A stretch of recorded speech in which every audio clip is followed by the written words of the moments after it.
ایمان والو اپنی فکر کرو، جب تم راہ پل رہے ہو تو جو شخص گمراہ ہے اسے تمہارا کوئی نقصان نہیں۔ یہ قرآن کریم کے آیت ہے، اس کا مطلب یہ نہیں کہ تم راہ حق پر رہے دوسرا بے راہ رہے تو اس سے تمہارا کوئی نقصان نہیں، لیکن یہ آیت تو قرآن کریم کا ہے، لیکن آگے حدیث میں کیا سمجھایا جا رہا ہے وہ سوچ لے۔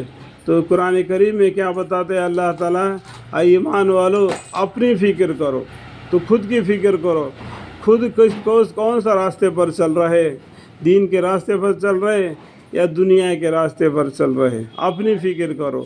جب تم راہ پر چل رہے ہو تو جو شخص گمراہ ہے اس سے تمہارا کوئی نقصان نہیں، لیکن در حقیقت آیت سے یہ مضمون نہیں جو ظاہری میں سمجھا جا رہا ہے، اس لیے کہ یہ معنی کہ حکمت خداوندی اور تعلیمات شریعہ کے بالکل خلاف ہے۔ شریعت اسلامی نے اجتماعی زندگی اور اجتماعی اصلاح اور اجتماعی ترقی کو اصل بتلایا ہے، اور امت مسلمہ کو بمنزل ایک جسم کے قرار دیا ہے کہ اگر ایک عضو میں درد ہو جائے تو تمام جسم میں بے چینی ہو جاتا ہے۔ یعنی کیا ہو گیا، اس آیت کریم کو سمجھ کر، تو اس کا معنی کو سمجھ کر آپ نے اور طریقے سے سمجھنا نہیں۔ کیا بولتا ہے، جو کلمہ پڑھ لیا، جو مسلمان جتنے بھی لوگ دنیا میں ہیں سب ایک جسم میں کا ہے۔ اگر ایک جسم کے سب مسلمان ہو گئے تو اگر ہاتھ کو تو چوٹ لگ گئی تو پورے بدن کو درد محسوس ہو جاتا ہے۔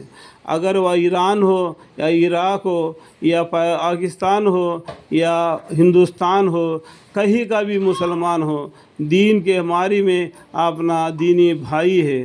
دنیا کے اعتبار سے بھلے وہ مسلمان، وہ پاکستانی ہو، دنیا کے اعتبار سے وہ ایرانی ہو یا امریکہ والا ہو، اگر وہ علاقے کے طور پر وہ مسلمان وہاں کا ہے، لیکن دین کے طرف وہ مسلمان ہیں، تو اگر وہاں بھی اس کو تکلیف پہنچ گیا تو ہندوستان میں مسلمانوں کو بھی تکلیف پہنچنا چاہیے، تو کیونکہ یہ پورا ایک جسم کے ہے۔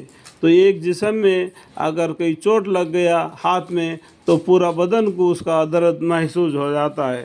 اسے کیا معلوم ہوتا ہے کہ ہر مسلمانوں کو حفاظت سے رہنا اور حفاظت سے جینا، اللہ کے کلام کو پڑھنا، اللہ کی بتلائے راستے پر چلنا یہ ضروری ہے۔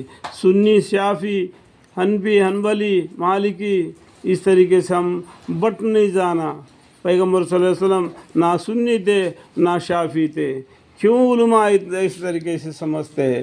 وہ عرب کنٹری ہو چاہے پورا ورلڈ ہو، تو وہ لوگ یہ کیوں نہیں سمجھتے کہ قرآن میں کہیں سنی کر کے آیا ہے، کوئی شافعی کر کے بتایا؟ وہ لوگ جو علماء ہیں جنہوں نے قرآن کریم کو بغیر دیکھتے ہوئے بھی لکھ سکتے ہیں، ان کے معنی بغیر دیکھتے ہوئے بھی بول سکتے ہیں، تو پھر بھی اس طریقے سے فرقے کیوں بڑھ گئے؟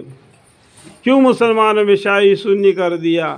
وہ شیعی والا سنی والے مسجد پر حملہ کرتا ہے اور سنی والا شیعی والے مسجد پر حملہ کرتا ہے، وہ بھی مسلمان ہیں۔ اگر اس کو تکلیف پہنچ گئی تو تمہارا جسم کو بھی تکلیف پہنچنا چاہیے، اگر اس کو کوئی مصیبت آ گئی تو تم کو بھی مصیبت محسوس ہونا چاہیے، اس کا درد تم کو معلوم ہونا چاہیے۔ اس طریقے سے تمام امت محمد المنزل ایک جسم کے قرار دیا گیا ہے کہ اگر ایک اعضاء میں، ایک بازو میں درد ہو جاوے تو تمام جسم بے چینی ہو جاتا ہے۔ ہم اور آج مسلمان لوگ کس طریقے سے کام کر رہے، یہ خود اور ہر آدمی، ہر قوم، ہر جگہ کا بھی ہو ورلڈ میں، وہ اپنے گربیان میں منہ ڈال کے دیکھے تو معلوم ہو جائے اس حدیث کا مطلب معنی کیا ہے، ہم کس طریقے سے کر رہے۔ تھوڑا پیچھے مڑ کر دیکھ لے تو معلوم ہو جائے گا۔ اللہ تعالیٰ میں اور آپ کو ان حدیث کو سمجھنے کی توفیق عطا فرمائے۔